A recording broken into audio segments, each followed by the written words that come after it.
Friends, welcome to my YouTube channel. అందరూ బాగున్నారా friends? ఈరోజు మన వీడియో ఏంటంటే ఉడత ముగ్గు వేన ముగ్గు పెట్టుకుంటున్నాం. ఈరోజు వీడియోలోని ఫస్ట్ ఉడత ముగ్గు పెడుతున్నాను. ఉడత ముగ్గు ఎన్ని చుక్కలు అంటే 17 చుక్కలు ఒకటి వచ్చే వరకు. ఈ ముగ్గు చాలా బాగుంటుంది. ఏ ఫెస్టివల్కి పెట్టుకున్నా బాగుంటుంది. చిన్న చిన్న ఫంక్షన్లకు కూడా పెట్టుకోవచ్చు. చాలా బాగుంటుంది ఈ ముగ్గు. మా పాప కూడా వేసేస్తాననేసి సంబరపడిపోయింది. ఈ ముగ్గు కూడా నేనే వేస్తానమ్మా బాగున్నదమ్మా అనేసి. కానీ మరి బాగోదు కదా, మధ్యలో పెడితే తనకి సరిగ్గా రాదనేసి నేను ఆఫ్ చేసేసాను. ఆఫ్ చేసి నేను మంచిగా పెడుతున్నాను. పెట్టిన తర్వాత చూడండి ఫ్రెండ్స్, ఇలా వచ్చింది. ఎంత బాగుందో లైక్ చేయండి, షేర్ చేయండి, కామెంట్ చేయండి ఫ్రెండ్స్. ఇంకా మంచి మంచి వీడియోస్ చేయాలంటే మీరు కామెంట్లోని గట్రా నేను ఎలా చేశానో చెప్పండి ఫ్రెండ్స్. చెప్తాననేసి అనుకుంటున్నాను. Thank you friends. లైక్ చేయండి, షేర్ చేయండి, కామెంట్ చేయండి. నెక్స్ట్ వేణు ముగ్గు పెట్టుకుంటున్నామండి. 19 చుక్కలు ఒకటి వచ్చే వరకు. ఈ ముగ్గు కూడా చాలా బాగుంటుంది. ఏ ఫెస్టివల్ కన్నా కూడా బాగానే ఉంటుంది. చాలా బాగుంటుంది కలర్స్ అవి వేసుకుంటేనే. ఈ వేణు ముగ్గు కూడా ఎంతమందికి నచ్చిందో చూడండి. బాగా వస్తుంది అనేసి అనుకుంటున్నాను. ముగ్గులు కూడా నాకు ఎంకరేజ్మెంట్ ఇంకా బాగా చేయండి. చేస్తే ఇంకా మంచి మంచి ముగ్గులన్నీ వేద్దామని అనుకుంటున్నాను. ఇలా ఎంకరేజ్మెంట్ చేస్తే ఇంకా మంచి మంచి ముగ్గులు నేర్చుకుని మీకు ఇంకా వీడియోస్ బాగా పెడతాను నేను. Thank you.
ఈ 2 ముగ్గులు చూసారు కదా friends.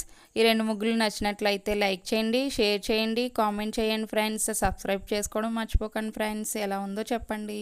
Thank you friends. Bye.